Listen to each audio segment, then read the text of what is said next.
देखते हैं हम इस हेडिंग को एक बार के लिए भूल जाते हैं। क्या है हेडिंग? हेडिंग से मतलब ही नहीं है ना। क्वेश्चन में क्या कहता है, 30 जून 2021 को the board of director decided to redeem preference share. Board of director redeem करना चाहता है प्रेफरेंस शेयर। तो सबसे पहला हमारा क्या है, प्रेफरेंस शेयर कैपिटल की बात करें तो 5 लाख रुपए का प्रेफरेंस शेयर कैपिटल था हमारा। टोटल कितने का था हमारा? 5 लाख का। 5 लाख में से हमें 4,000 रुपए का भी अनपेड है 20 रुपए के हिसाब से, तो 496 हुआ। तो पहला रूल क्या कहता है, preference share must be fully. तो जो ये हमारे 4,000 रुपए नहीं आए हैं इसको हम मंगवा लेना चाहिए हमें।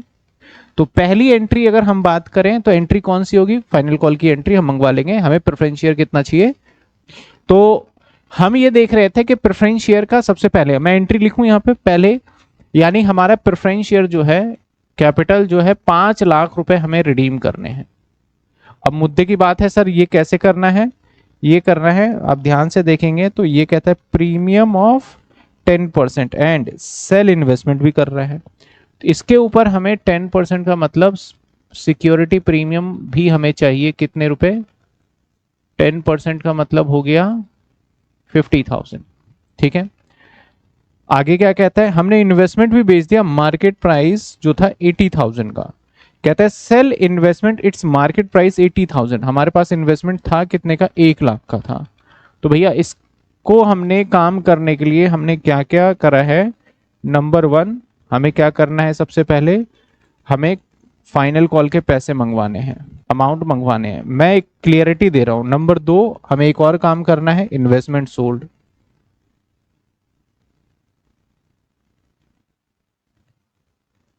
इन्वेस्टमेंट की हम बात करें तो कितने का इन्वेस्टमेंट है सर?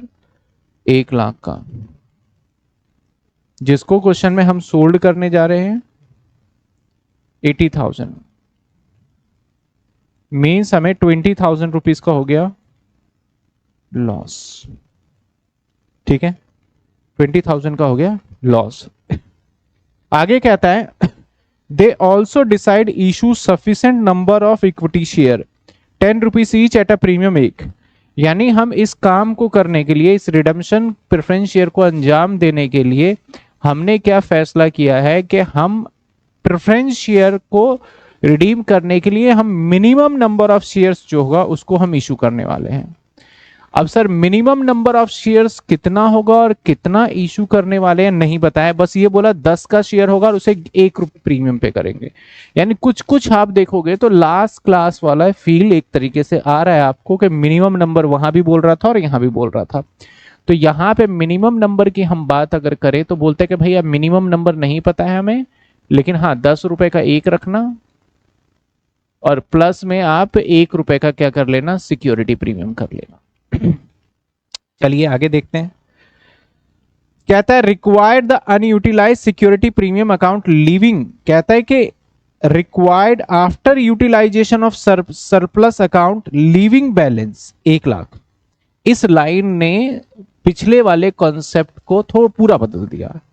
कहता है भैया आप जो नंबर ऑफ शेयर्स करेंगे ना उसमें एक बात का आप जरूर ध्यान दीजिएगा कि आपके पास सिक्योरिटी जो आपके पास रिजर्व है इस सरप्लस 3 लाख का है, लेकिन इस 3 लाख में से आपको 1 लाख रुपए आपको इसके अंदर बचा लेना है, इसके अंदर रिमेन कर देना है, इसके अंदर आपको बचा लेना है।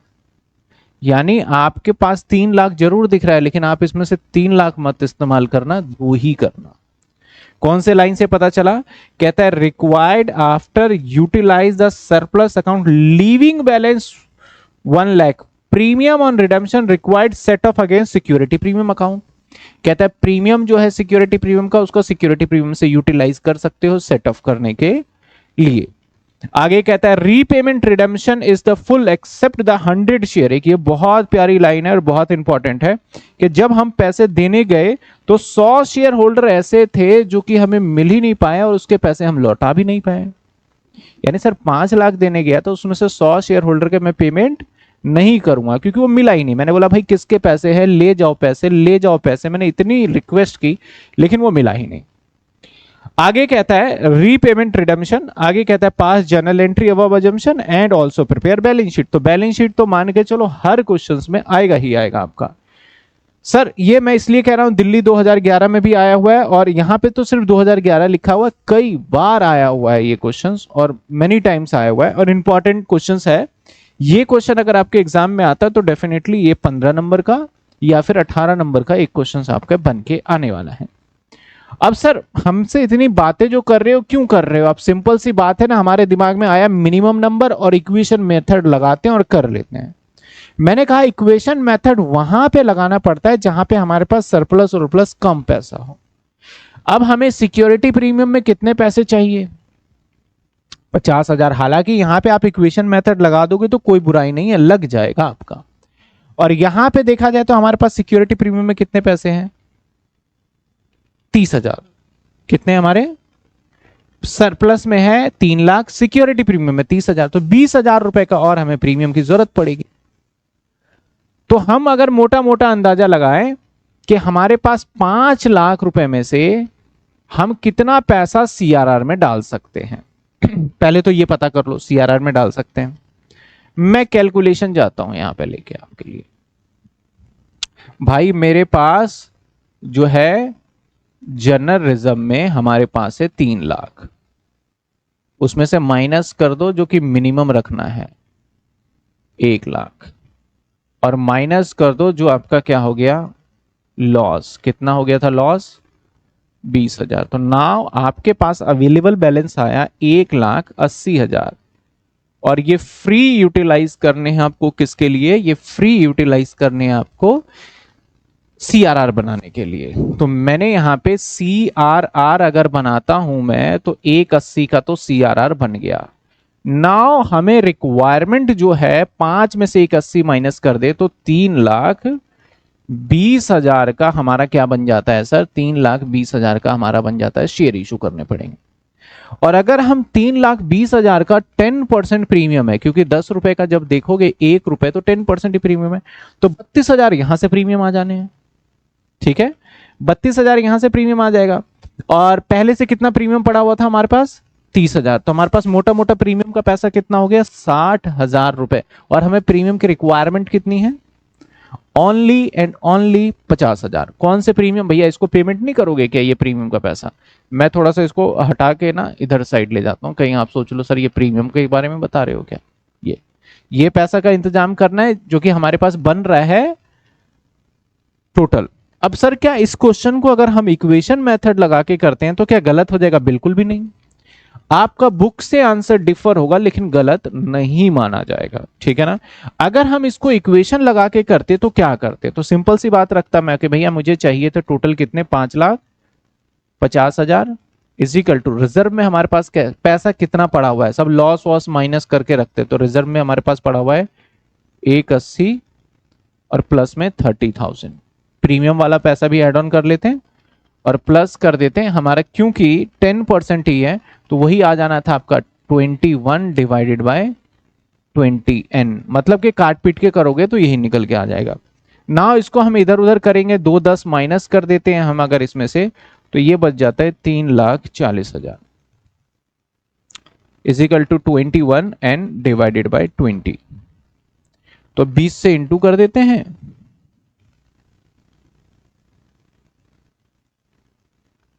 तो ये हमारे पास कुछ नंबर निकल के आता है 3,23,809, यानी 3,23,000। तो हम ये 3,23,000 भी कर सकते हैं इशू। लेकिन मैं उसने क्या कहा, वर्ड क्या कहा? मिनिमम नंबर, समझना। तो अगर मेरा 3,20 से ही काम बन पा रहा है तो मैं 3,23 क्यों इशू करूं? सवाल यही होता है ना।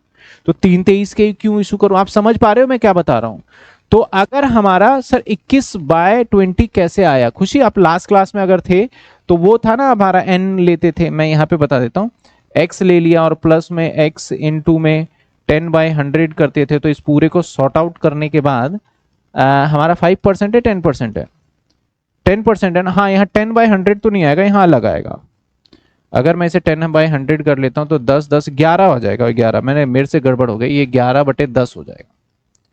11/10 हो जाएगा, ठीक है ना, ये थोड़ा सा चेंज हो जाएगा। अब मैं यहाँ पे, चलो यहाँ पे भी चेंज कर देते हैं, 11/10 कैसे आया, इसको सॉल्व करोगे तो ये आ जाएगा हमारा x/10 और प्लस में x, और x को सॉल्व करोगे तो x और 11 हो जाएगा और उसके हिसाब से आ जाएगा।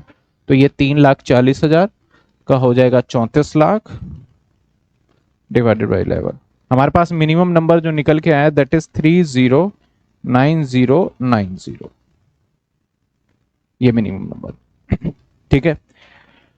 अब क्वेश्चन ने कहा भैया मिनिमम नंबर से करो तो हमारा मिनिमम नंबर देखो, एक तो हमारे पास ऑप्शन है कि हम ये शेयर इशू कर दे, फुलफिलमेंट हो रहा है, एक हमारे पास ऑप्शन है कि मिनिमम नंबर हम ये वाला इशू कर दे तो बात बन जाएगी। तो सर अगर हम इस वाले पैटर्न से करते हैं तब भी आंसर ठीक माना जाएगा, और इस वाले पैटर्न से करोगे तब भी आंसर आपका 100% एक्यूरेट माना जाएगा। लेकिन अगर हम इस वाले पॉइंट से करेंगे ना तो हमारे पास रिजर्व में सीआरआर नहीं बना पाएंगे। आप समझना प्रॉब्लम क्या होगी। मैं एक बार इससे करके ट्राई करके बताऊं।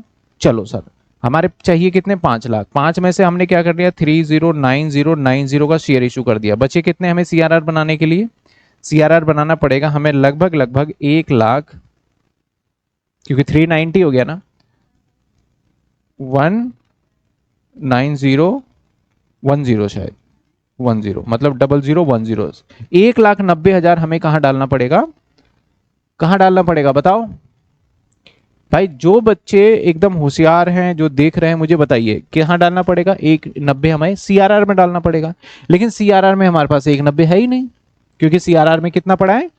तो यहां पे इक्वेशन मेथड क्या हो गया हमारा, फेल हो गया एक तरीके से।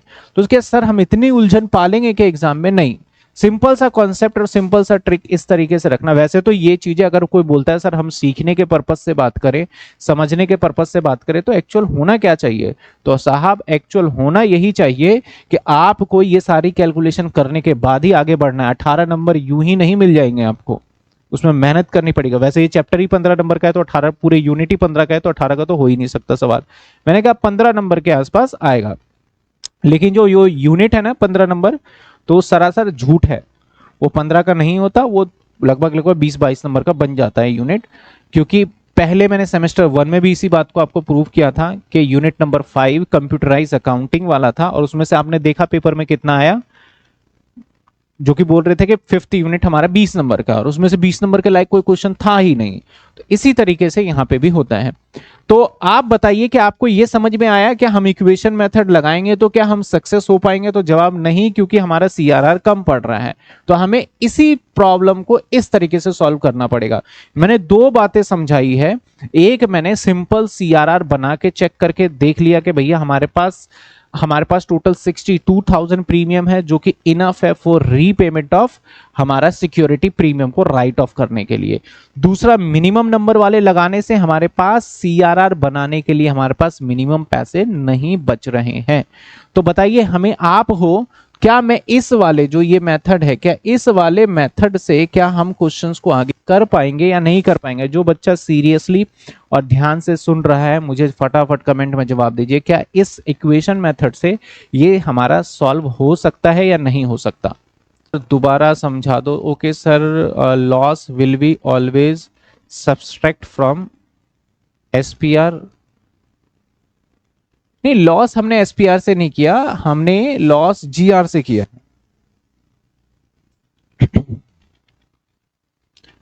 एक बार और बता दे तो मैं, देखो सिंपल सा, आपने बोला सर एक बार और समझा दो, तो अब इस बार देखो प्रॉब्लम हुई समझने में। ओके सर, अब मैं दोबारा समझाने वाला हूं और शुरू से ही मैं कर रहा हूं बिल्कुल इरेज करके।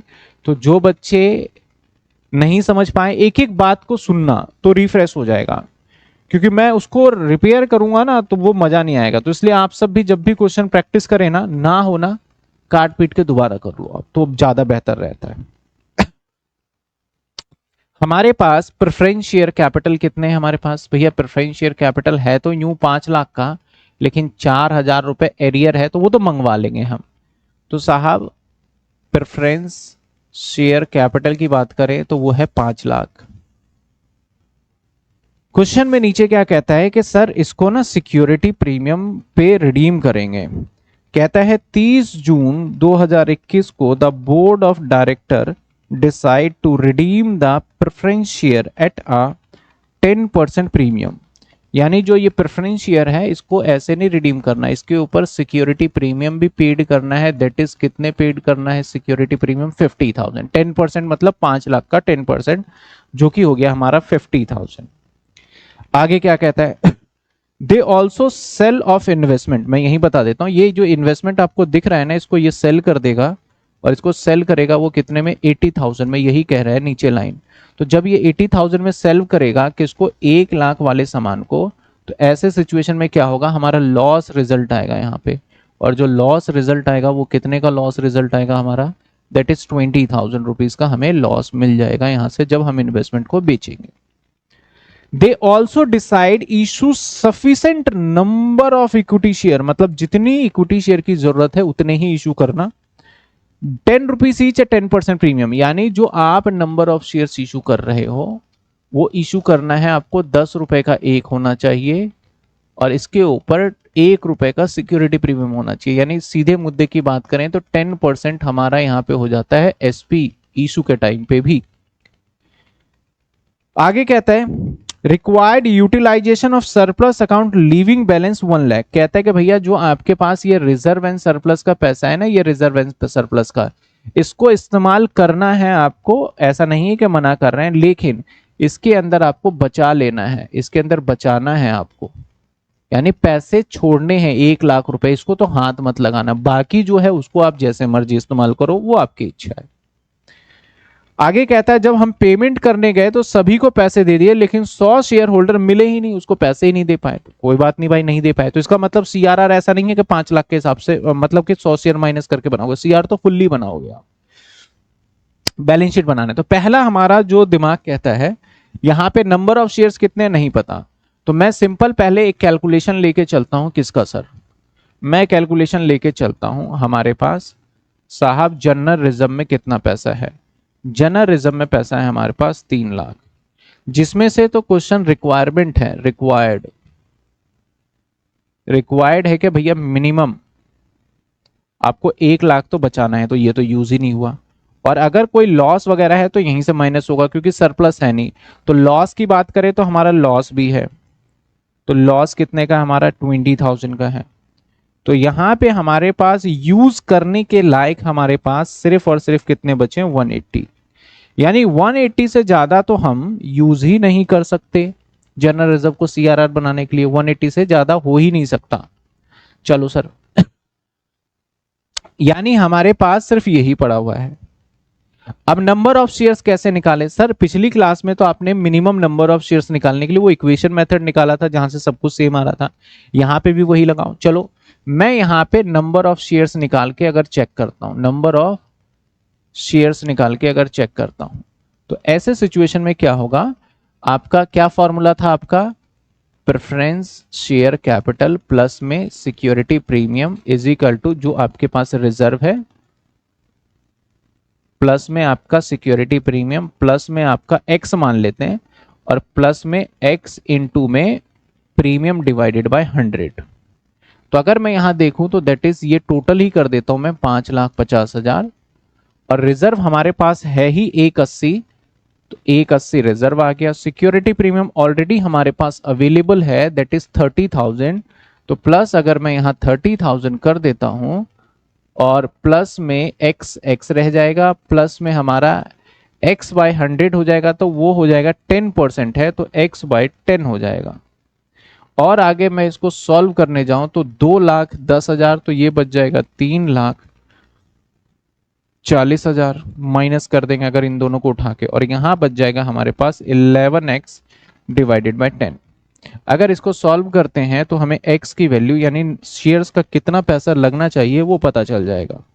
दैट इज 44 लाख डिवाइड 11, तो हमें जो पता चला दैट इज हमें 3090 और 90, यानी 9,090 रुपए का हमें शेयर को इशू करना चाहिए। अगर मैं यही गणित से लेके चलूं तो भैया हमारे पास जो प्रेफरेंस शेयर कैपिटल था वो कितने का था? 5 लाख का था।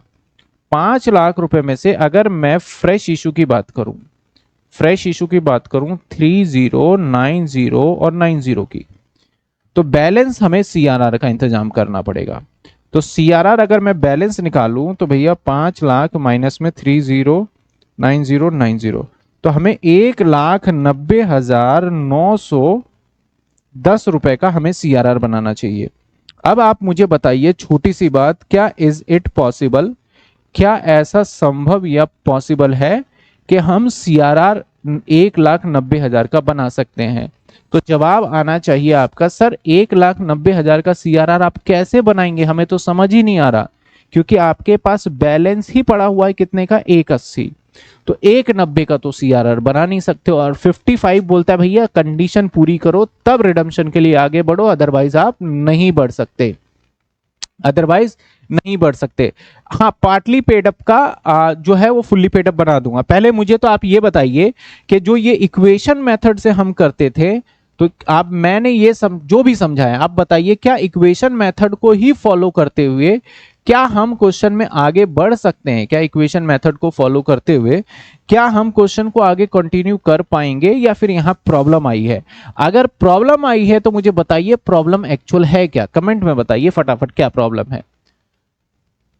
10 करेंगे तो नंबर ऑफ शेयर्स आ जाएगा, एग्जैक्टली नंबर ऑफ शेयर्स आएगा, लेकिन अमाउंट तो यही रहेगा ना, नंबर ऑफ शेयर्स आ जाएगा, अमाउंट तो यही रहेगा, लेकिन हमें CRR बनाने के लिए क्या देखना है, ये अमाउंट आ गया तो बैलेंस CRR बना, और CRR कहां से बनेगा भैया, GR से बनेगा। अगर GR, क्या हमारे पास GR में इतना फंड अवेलेबल है, ये भी चेक करना पड़ेगा।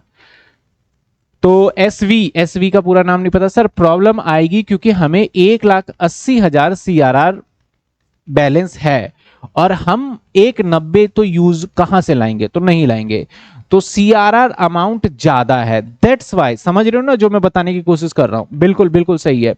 मतलब अब यहां पे हमें ये वाला कॉन्सेप्ट जो करा है, ये वाला कॉन्सेप्ट नहीं चल पाएगा। तो क्या सर हमें भी इतने सारे पापड़ बेलने पड़ेंगे, हमें भी इतनी सारी चीजें करनी पड़ेगी एग्जाम में? तो मैंने पहले ही कहा है, कॉर्पोरेट अकाउंट एक समंदर है जिसको जितना ज्यादा करते जाओ कम नहीं होने वाला। आप मैं कह रहा हूं ये 10 नंबर का भी क्वेश्चन आ जाए, 15 का आ जाए, जितने का आ जाए, लेकिन करना पड़ेगा आपको। इसका कोई दूसरा शॉर्टकट अगर मेरे से पूछेंगे तो है ही नहीं, बना ही नहीं है शॉर्टकट। ये चीजें तो मैंने आपको बता दिया। जो बच्चे सेल्फ पढ़ते हैं ना, तो वो पता है क्या पागल हो जाते हैं। क्यों पागल होते हैं यार, मिनिमम नंबर में इक्वेशन मेथड लगा लिया, यहां पे इक्वेशन मेथड नहीं लगाया है। लेकिन वो राज जो एक्चुअल जो हमें यहां से आउटपुट है, तो ये क्वेश्चन में तो बुक में थोड़ी ना समझाएंगे आपको कि ये इसलिए नहीं लगाया हमने ये वाला मेथड, ठीक है। वो तो बोलेंगे भैया पता नहीं सर, कभी मिनिमम लगाते हो, कभी मिनिमम नहीं लगाते, कभी इक्वेशन लगाते हो, कभी कौन सा लगाते हो।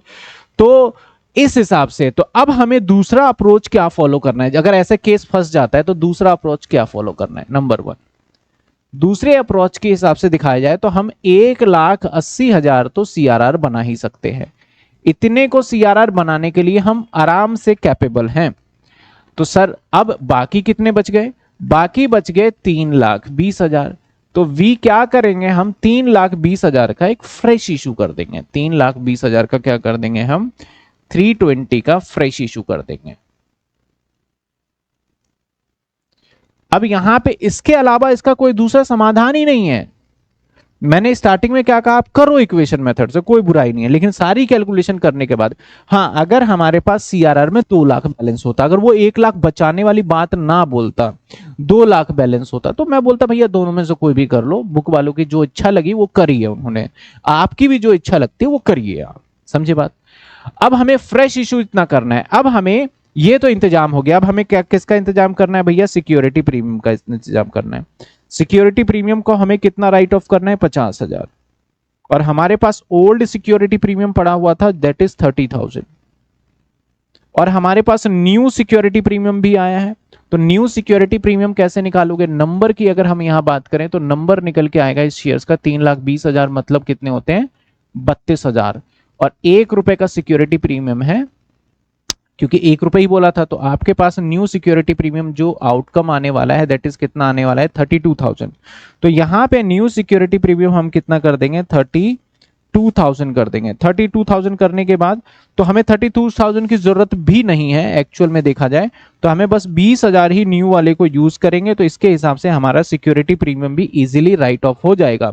राइट ऑफ करने के बावजूद इसके बाद भी हमारे पास 12,000 रुपए का सिक्योरिटी प्रीमियम बच रहा है। अब जब नई बैलेंस शीट बनाएंगे ना, न्यू वाली बैलेंस शीट, तो यहां पे देखना आपको 12,000 रुपए नई वाली बैलेंस शीट के अंदर सिक्योरिटी प्रीमियम का बैलेंस शो होगा, क्योंकि हम इसको इस्तेमाल नहीं कर पाए हैं। रिजर्व में कितना बैलेंस शो होगा हमारा साहब? रिजर्व में हमारा बैलेंस शो होगा कितने रुपए? 1,00,000 रुपए का बैलेंस शो होगा। क्यों सर रिजर्व में 1,00,000 रुपए का? क्यों? क्योंकि हमने 1,00,000 मिनिमम बचा के रखे हुए हैं। सर सीआरआर में कितना जाएगा? 1,80,000 चला जाएगा हमारा सीआरआर में। क्या यहां तक आप सभी स्टूडेंट को अगर ये बेसिक बैकग्राउंड समझ में आ गया है तो जर्नल एंट्री क्या है? 4-5 जर्नल एंट्री करूंगा, आंसर अभी आ जाएगा, कोई कैलकुलेशन नहीं है इतनी बड़ी। क्या यहां तक सभी को क्लियर है जो मैंने समझाया है? तो इस वीडियो को आप एक बार नहीं समझ में आता, हो सकता है दोबारा भी देखना पड़ेगा आपको, और सेल्फ भी इस टाइप के क्वेश्चंस करके करना पड़ेगा। तो आइए आइए यहां पे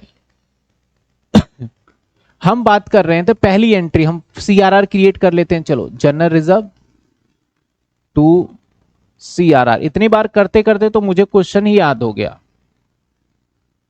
180। ठीक है, इसके बाद आगे बढ़े, फाइनल कॉल के पैसे मंगा लेते हैं। Bank to calls in arrear, कितने रुपए? 4,000। Banks to calls in arrear 4,000। इसके बाद इन्वेस्टमेंट बेच दो भाई, फिर से बैंक में पैसा आएगा। कितने रुपए का बेचा था? 80,000। और पी एंड एल से आपका ये सरप्लस जीआर डाल दो, जनरल रिजर्व से लॉस हुआ ना, कितने रुपए? 20,000। और 2 में आ गया आपका इन्वेस्टमेंट, कितने? 4,00,000 रुपए, अरे 1,00,000। इसके बाद भैया क्या करो? फ्रेश इशू कर दो। फ्रेश इशू 320 क्या है? तो bank account debit to share application. भैया 3,20,000 तो पार वैल्यू था, उसके ऊपर 32,000 का प्रीमियम हो गया, तो 3,20 और 32 करोगे तो 352,000।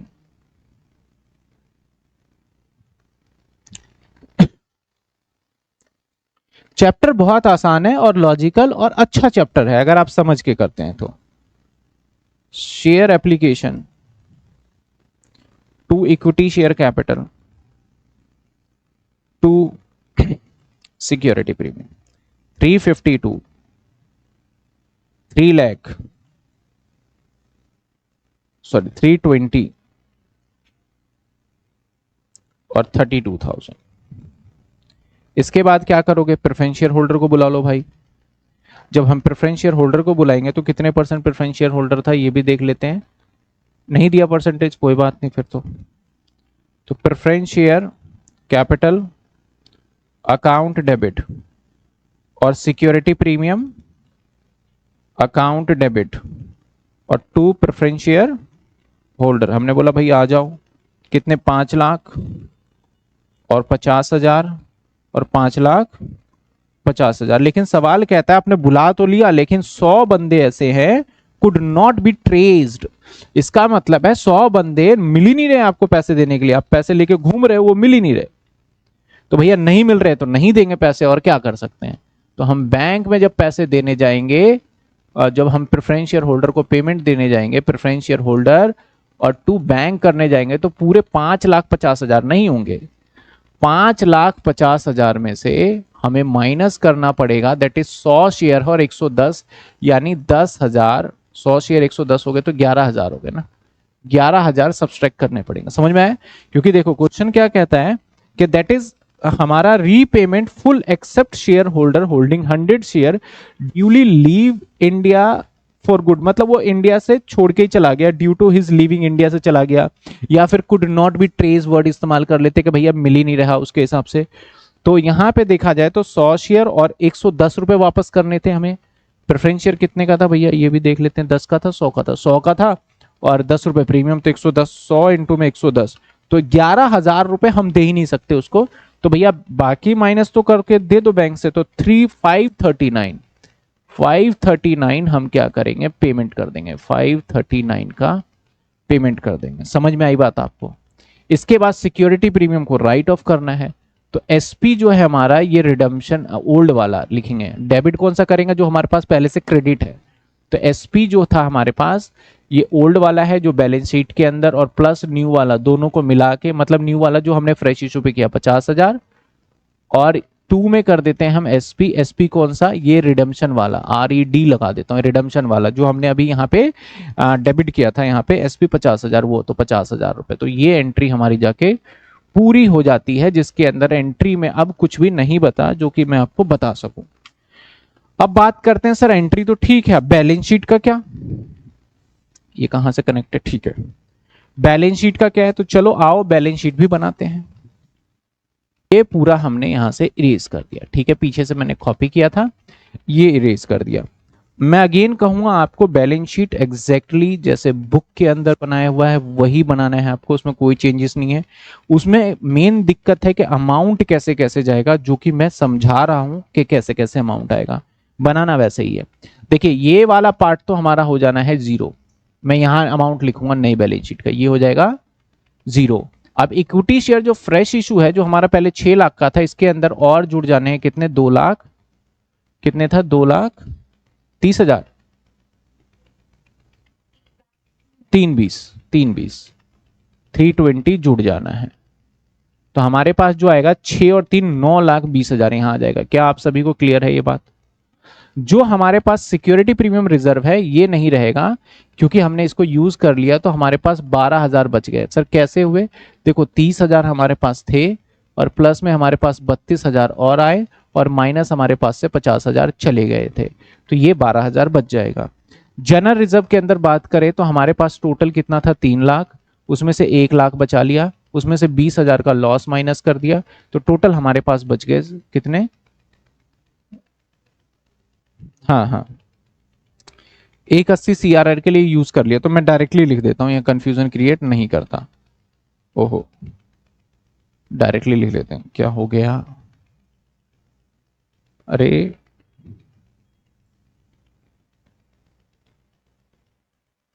डायरेक्टली मैं इसको क्या लिख दूं, 1 लाख। क्या आप समझ गए इस बात को।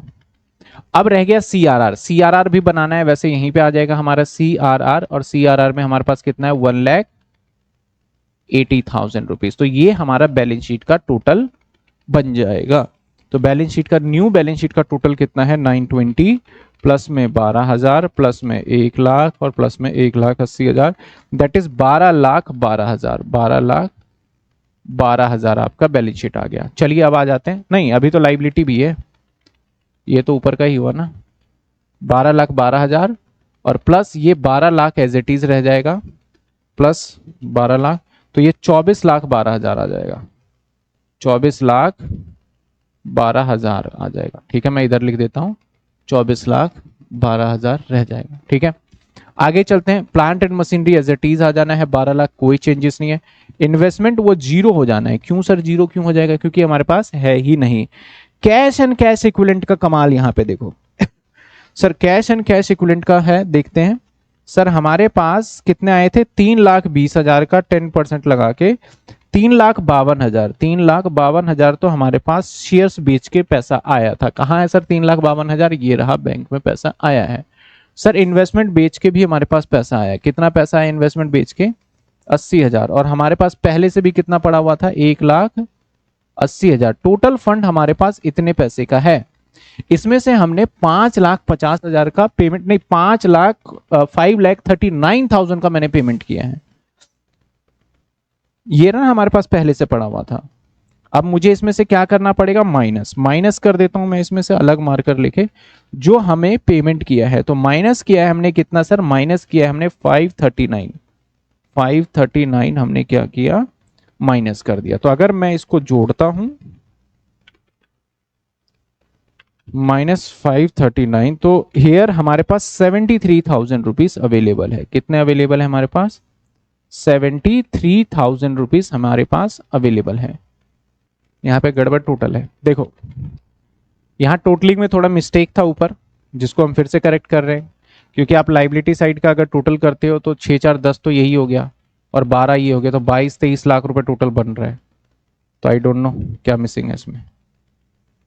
क्वेश्चन में थोड़ा सा एरर, भगवान जाने। अब एक बार ना, और तो कुछ है नहीं हमारे पास। 12,73,000। हाँ, वो 100 शेयर भी लाइबिलिटी में आ जाएंगे, उसको तो मैं शो कर दूंगा। बाकी बैलेंस शीट में टोटल है वो इसमें आ जाएगा आपका लाइबिलिटी में, जिसके अंदर हमें जैसे डिविडेंड पेबल होता है ऐसे शेयर होल्डर का लाइबिलिटी पेमेंट करना होता है। एक बार बैलेंस शीट का टोटल मैं ठीक कर दूं। 54,000 है, मैंने गलती से यहाँ पे हमारा ये 54 है, ठीक है। तो गलती बुक वालों की नहीं, गलती हमारे टाइपिस्ट की है। तो ये हटा दें, ये हटा दें, ठीक है। इसकी जगह पे लिख दो आप 54। एक बच्चे ने बड़ी अच्छी बात याद दिलाई कि सर जिसके पैसे आपने नहीं दिए तो वो आपकी लाइबिलिटी रहेगी ना। हाँ बिल्कुल सही। किसको पैसे आपने नहीं दिए साहब? आपने पैसे नहीं दिए 100 शेयर होल्डर को, और 11 के हिसाब से पैसे नहीं दिए, 110 के हिसाब से 11,000। तो ये आपकी लाइबिलिटी बनी रहेगी, जो कि लाइबिलिटी साइड में आ जाएगा। कहाँ शो करोगे सर? करंट लाइबिलिटी में शो कर दो। कहाँ शो करेंगे? करंट लाइबिलिटी में। हम बी पार्ट बना के करंट लाइबिलिटी में शो कर देते हैं, अदर करंट लाइबिलिटी में। अदर करंट लाइबिलिटी में कितने? 11,000 रुपए। अब जाके इसका टोटल कहीं हम करने वाले हैं। तो 920 प्लस में 12,000 प्लस में 1,00,000 प्लस में 180 और प्लस में 54 और प्लस में 11,000, तो ये आ गया 12,77,000। 12,77,000। एक बार फिर से बैलेंस शीट का टोटल चेक कर लेते हैं, कहीं कुछ 496। हमारे पास यहां भी कितना बच रहा है? ये 12,73 हो रहा है। एक चीज यहां पे देखो, हमारा एक ये पैसा भी आया है, ध्यान देना, ये पैसा भी आया ना, तो इसमें प्लस में कर दूं 4,000 प्लस, ठीक है। तो ये बच जाएगा 73 और 4 77, तो ये भी हो गया हमारा 12,77,000। ये आपका बैलेंस शीट का, न्यू बैलेंस शीट का टोटल आ जाएगा। सारी चीजों को चेक कर लीजिए।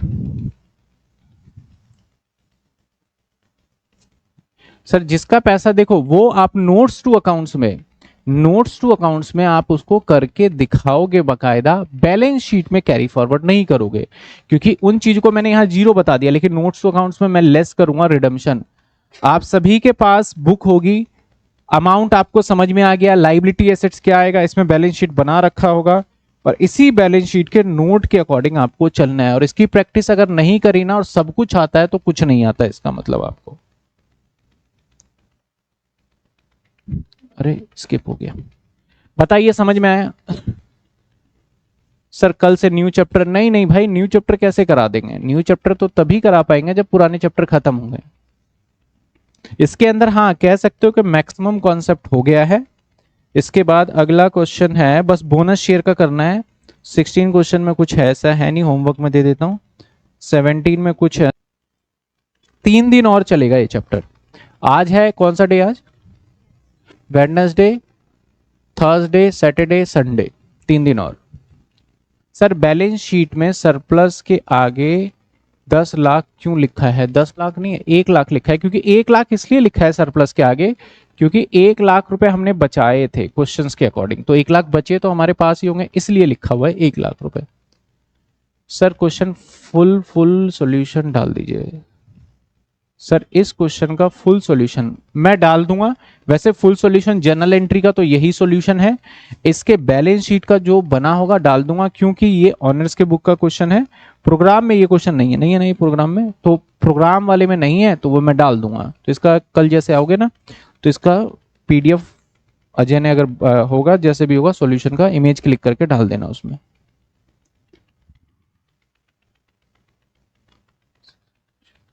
बिल्कुल कल वाले का जो रह गया था उसका डाल देंगे, कोई दिक्कत नहीं है। बताइए सभी स्टूडेंट को क्लियर है?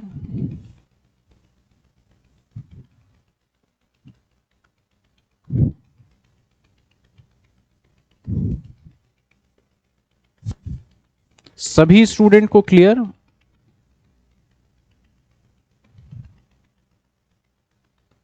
एसपी वाली एंट्री दोबारा बता दो। एक बार वॉइस हैंड रेज भी कर सकते हो और मुझसे पूछ सकते हो। एसपी वाली एंट्री क्या है?